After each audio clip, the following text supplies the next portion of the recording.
Love is a very special feeling that makes one cheerful. It makes one enjoy every moment of one's life. When I found you, I felt like the luckiest person in the world. Kumusta mga kaibigan? Atin pong tunghayan ang kwento ng ika-10 kabanata ng Runaway Bride. Pero bago tayo magpatuloy, kung bago ka pa lamang sa aking channel, ay paki-like po ng ating video. Paki-click din ng subscribe button, gayon din ang bell icon para lagi kayong updated sa mga parating ko pang uploads. Sa hasyenda naman, ano ba naman kayo? Ilang beses ko bang sasabihin sa inyo na ayusin niyo ang trabaho niyo? Ikaw, hindi ganyan ang tamang pag-harvest ng mangga. Inis na sabi ng binata sa isang tauhan niya. Sorry po sir, nakayukong sabi nito. Iho, ang mabuti pa'y magpahinga ka na muna. Kanina pa mainit ang ulo mo. Ako na ang bahala dito, sabi ng katiwala niya sa hasyenda. Pasensya na kayo sa akin, pati kayo nadadamay sa problema ko. Nahihiyang sabi ng binata, sabay talikod at sakay ng sasakyan niya. Naiiling naman ang katiwala nila. Kala nila magiging okay ng binata. Nakita nila yung pagbabago ng binata nung nakaraan nung dumating si Kate, na Summer pala ang totoong pangalan. Pero pamula nun, nawala ang dalaga. Bumalik naman ito sa dating mainitin ang ulo at para bang may sariling mundo. Pagdating ni David sa mansyon, dere-derecho siya sa kusina para kumuha ng alak. David, iho, agang-aga iinom ka na naman, ang sabi ng matanda. Hayaan niyo na po ako, Manang Esther. Ito lang ang karamay ko para kahit paano makalimutan ko si Kate. Summer po pala. At ang sakit na nararamdaman ko. Malungkot na sabi ng binata, sabay alis at diretso akyat sa kaniyang kwarto. Napaupo na lang ang matanda dahil sa awa sa kaniyang amo. Pagdating naman sa kwarto, habang umiiyak na nakatingin sa bintana ang binata. Bakit, Summer? Bakit mo ako nasaktan ng ganito? Sobra pa ang sakit na ginawa mo sa akin kesa nung naghiwalay kami ni Sofia. Bakit minahal kita ng ganito? Sana umpisa pa lang, sinabi mo na ang totoo mong pagkatao. Bakit kailangan mo pang magsinungaling sa akin? Iyak pa ding sabi ng binata sa sarili. Ganon ang naging routine ng binata halos araw-araw. Hasyenda, bahay, alak.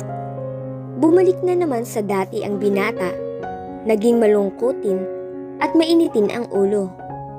Hinayaan na lamang at inintindi siya ng mga tauhan niya kahit na ni Manang Esther dahil sa pinagdadaanan niya ngayon. Anak, may bisita ka. Ang tawag ng mama ni Summer sa dalaga. Jacob, anong ginagawa mo dito? Eto may mga dala ako para sa'yo. Abot ng binata sa mga pinamili niyang gamit ng bata. Jacob, hindi mo na kailangan gawin ang lahat ng yan. Saka hindi mo na kailangan mag-abala pa. Hindi ito abala para sa akin, Summer. Masaya ako na gawin ang lahat ng ito para sa'yo.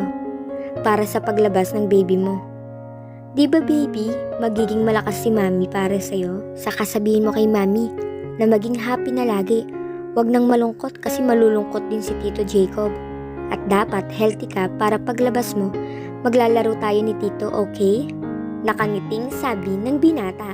Naiiling naman na natatawa ang dalaga sa sinabi ni Jacob. Ikaw talaga? Nasa tiyan pa ang anak ko, masyado mo nang ini-spoil. Ngiting sabi ng dalaga. Yan, ganyan dapat lagi. Lagi kang nakangiti, huwag mong imukmok ang sarili mo dito, Summer. Bumangon ka para sa anak mo. Makakalimutan mo din siya. Nalungkot naman bigla ang dalaga nang maalala na naman si David. Ayokong nakikita kang ganyan, Summer, na malungkot. Gusto ko ibigay ang bagay na makakapagpasaya sa'yo.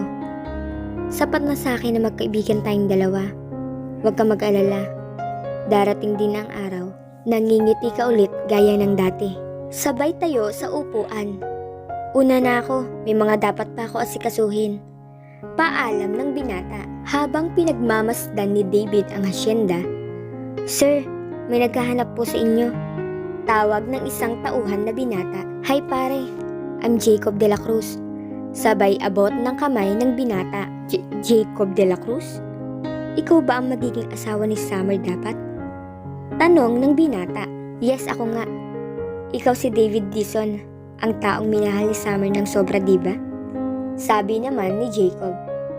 Nagtataka naman ang binata sa mga sinasabi ng lalaki. Paano mo ako nakilala? At ano ang kailangan mo? Bakit nagpunta ka dito? Aroganteng tanong ni David. Ako yung tipo ng lalaki na kahit kailan, hindi nagpapadominante kahit kanino.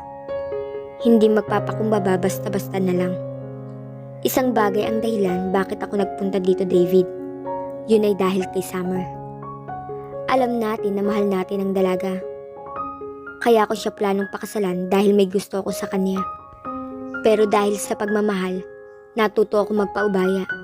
Ikaw ba? Ano ang magagawa mo para sa pagmamahal, David? Nakatinging sabi ni Jacob sa binata. Anong ibig mong sabihin? Bakit mo sinasabi ang lahat ng yan? Gaano mo kamahal si Summer? Bilang isang lalaki, David, ano ang kaya mong gawin para sa kanya? O baka naman, duwag ka lang talaga at hindi mo siya talaga mahal. Dahil kung yun ang totoo, pipilitin ko siyang magpakasal sa akin. Bigla namang tumingin na nanlilisik ang mga mata ng binata kay Jacob. Wala kang karapatan na questionin ang pagmamahal ko kay Summer. Hindi mo alam kung gaano ko siya kamahal. Galit na sabi ni David. Kung ganun, kung mahal mo talaga siya, bakit hinahayaan mong malungkot siya at masaktan?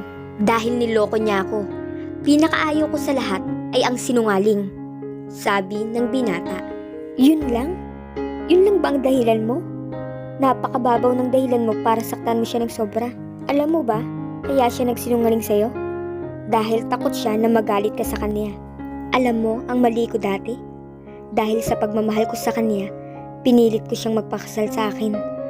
Ginamit ko ang kayamanan ko para makuha siya, na nagiging dahilan pala para lumayo ang loob niya sa akin. At tumakas siya sa araw ng kasal namin. Kung hindi niya ginawa yun, di mo siya makikilala. Napakaswerte mo, David, dahil may nagmamahal sa'yo ng totoo. Huwag mong sayangin ang pagmamahal na inilaan niya para sa'yo. Nandito ako bilang isang lalaki. Handa akong magparaya para sa ikaliligaya ni Summer. Maging lalaki ka din sana. Alisin mo ang galit sa dibdib mo. Huwag mong hayaan na lumaki ang anak niyo nang walang kinikilalang ama. Anak? Nagtatakang tanong ni David. Si Summer sana magsasabi sa iyo ng magandang balitang ito. Pero takot siyang ipagtabuyan mo. Oo, David. Magkakaanak na kayo ni Summer. Magiging isa ka ng ama. Kaya sana panindigan mo yun at balikan mo siya. Bigla namang napaiyak si David sa kanyang mga nalaman. Napakalaki niyang tanga na hinusgahan niya agad ang dalaga. I'm sorry, babe. Nasaktan kita sa mga sinabi ko sa'yo. Sabi sa kanyang sarili. Jacob, bakit mo ginagawa ang lahat ng ito? Gaya ng mga sinabi ko sa'yo kanina. Kaya kong magparaya para sa pagmamahal. Kaya sana ikaw magawa mo magpatawad para sa pag-ibig mo sa kanya. Pumunta lang ako dito para sabihin sa'yo to. Dahil kahit anong gawin ko para makalimutan ka niya, lagi pa din siyang malungkot. Ikaw pa din ang iniisip niya. Gawin mo sana kung ano ang tama. Hangad ko ang kaligayahan niyo ni Summer. Maraming salamat, pare. Napakabuti mong tao. Pinamulat mo sa akin ang tama at ang dapat kong gawin. Hindi ko dapat siya hinayaang umalis. Hindi ito ang huli natin magiging pagkikita. Pamula ngayon, bahagi ka na ng pamilya namin. Magiging pangalawa ka ng ama ng anak ko, Ninong Jacob. Napangiti naman ang binata sa sinabi niya. Oo naman, nakangiting sabi ni Jacob. Sige pre, hanggang sa muli nating pagkikita. Paalam ni Jacob. Napangiti naman ang binata sa mga nalaman niya. Matutupad na ang pangarap niyang magkaroon ng masayang pamilya. Mahal niya si Summer at gagawin niya ang lahat para mabuo silang pamilya. At napakasaya niya dahil magkakaanak na siya. Pagdating sa bahay, masayang balita ang sinabi niya kay Manang Esther. Kinuwento niya dito na nakausap niya si Jacob. Napakasaya naman ng matanda dahil magkakaroon na ng bata sa bahay. at magiging okay na sila ulit ng dalaga. Ma, saan po ba talaga tayo pupunta? Bakit kailangan pang may takip ang mga mata ko? Nagtatakang tanong ni Summer habang sakay sila ng kotse. Anak, masaya ako para sa'yo. Sana ito na ang simula ng magandang buhay mo. Nakangiting sabi ng mama niya. Pagbaba nila sa kotse, inakay siya ng kanyang ina. Sumalubong sa kanila ang best friend niya. Hi Best, are you ready? Ngiting tanong nito.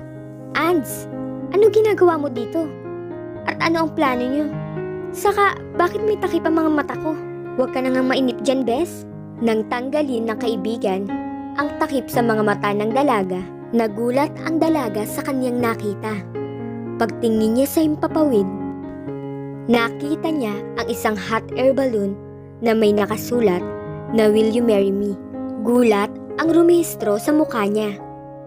At pagtingin niya sa harap niya, napakaganda ng ayos sa kapaligiran na may nag-iilawan ng mga bulaklak sa paligid at nakapalibot sa kanya ang mga tao sa hasyenda. Mga magulang niya at magulang ng binata, kaibigan niya at si Manang Esther, pati si Jacob. Kita sa mga mata nila ang saya. Pero may isang tao siyang hinahanap ng kanyang mga mata. Isang tinig ang narinig niya. Ako ba ang hinahanap mo, babe? Paglingon niya, mukha ng pinakamamahal niya ang kaniyang nakita. Alam kong napakalaki kong tanga dahil nasaktan kita. Pinaiyak ko ang pinakamamahal kong babae. Babe, sa harap ng mga taong andito ngayon, gusto kong ipagsigawan sa kanila kung gaano kita kamahal. Binigyan mo ng kulay ang buhay ko sa pagdating mo dito sa hasyenda. Lalo nang malaman kong magkakaanak na tayong dalawa. Ako na yata ang pinakamasayang lalaki sa lahat. Patawad dahil nadala ako ng galit. Dapat hinayaan kitang magpaliwanag noon. Pero dahil sa galit, nagkahiwalay tayong dalawa. Sabay tingin sa kanyang tiyan. Baby, salamat sa pagdating mo sa buhay namin ng mami mo. Pangako ko sa'yo, mamahalin ko kayo ng mami mo hanggat nabubuhay ako. Naiiyak na sabi ng binata. Sabay luhod at labas ng isang kahon na naglalaman ng singsing. Babe, sana ito na ang simula ng masaya nating pagsasama. Will you marry me? Babe? Iyak na tanong ng binata. Labis naman ang saya ng dalaga sa mga oras na yun. Nakangiti siyang lumapit sa lalaki. Yes, babe. Masayang sagot niya, sabay yakap sa binata. Mahal na mahal kita, David. Mahal na mahal din kita, Summer. At isang gawad na halik sa mga labi ang iginawad nila sa isa't isa. Napakasaya naman ng dalawa dahil kasama nila sa mga oras na yun ang mga taong mahalaga sa kanilang buhay. Naging saksi sa kanilang pagmamahalan. Makalipas ang ilang buwan bago manganak si Summer, ay isang engrandeng kasal ang itinao sa hasyenda. Lahat ay napakasaya sa pag-iisang dibdib nila. Namuhay ang mag-asawa kasama ng magiging anak nila sa hasyenda. Magkatulong silang mag-asawa na palaguin ang kanilang business na lalong lumago at nakilala, hindi lang sa Pilipinas kundi sa iba't ibang bansa. Naging okay na din naman kay David ang bagong asawa ng papa niya. At napakasaya naman ng magulang ni Summer dahil kita nila sa mata ng anak ang saya at pagiging kontento nito sa buhay. Samantalang si Jacob naman, nasaktan man siya nang ibabaw sa kanya ang pagmamahal sa dalaga, ang pagpapaubaya niya dito. At si Sofia, masaya at tahimik na namumuhay kasama ng bago nitong boyfriend.